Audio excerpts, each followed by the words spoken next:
The engine didn't quit all at once. First it coughed, then surged, then went quiet. And at that moment, the pilot realized something he should have figured out before takeoff. He wasn't running low on fuel. He was out of fuel. Meet Mike. Mike is a private pilot with about 300 hours.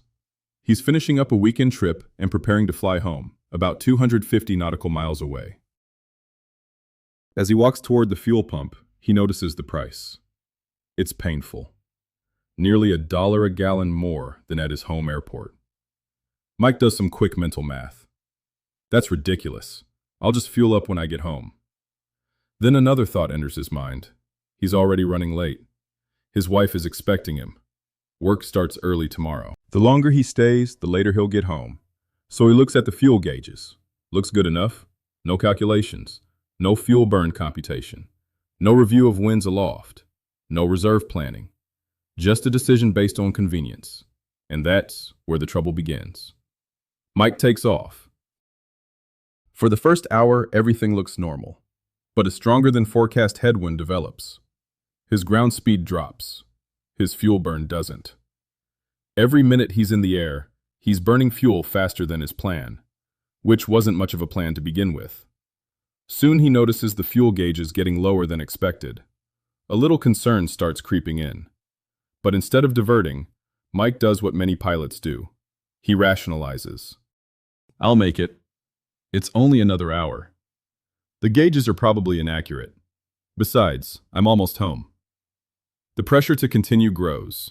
The closer he gets, the harder it becomes to turn around or divert. That's called planned continuation bias, and it has led many pilots into accidents. Then comes the first engine surge. Mike immediately switches tanks. The engine smooths out. Relief. But only for a few minutes. Then another surge. And another.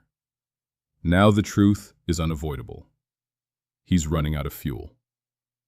Mike begins searching desperately for an airport. His destination is still 25 miles away. Too far. The engine sputters again. Then silence. A sound every pilot hopes never to hear. The propeller slows. The airplane becomes a glider. Fortunately, Mike finds a nearby airport and makes an emergency landing. He survives. But many pilots aren't that lucky. Lessons learned. Fuel starvation and fuel exhaustion continue to cause preventable accidents every year. The scary part? Most of them begin on the ground, not in the air. They begin with decisions like, I don't need more fuel. I'll save money. I'm in a hurry. I've done this before. Never let fuel price determine safety. Never let schedule pressure determine safety. And never guess when it comes to fuel planning. Before every flight, calculate your expected fuel burn. Consider winds aloft. Know your true endurance. Identify fuel stops and alternates. And most importantly, land with legal reserves. FAA regulations require at least 30 minutes of fuel reserve for VFR flight during day and 45 minutes at night. At least 45 minutes of fuel reserve for IFR flight to destination and alternate if required. Those are minimums. Experienced pilots often carry much more. Because fuel in the tanks is worthless if you're looking at it from the ground after an emergency landing. Remember, the cheapest fuel you'll ever buy is the fuel that gets you safely to your destination. Don't be the pilot who says, I thought I had enough. Know you have enough.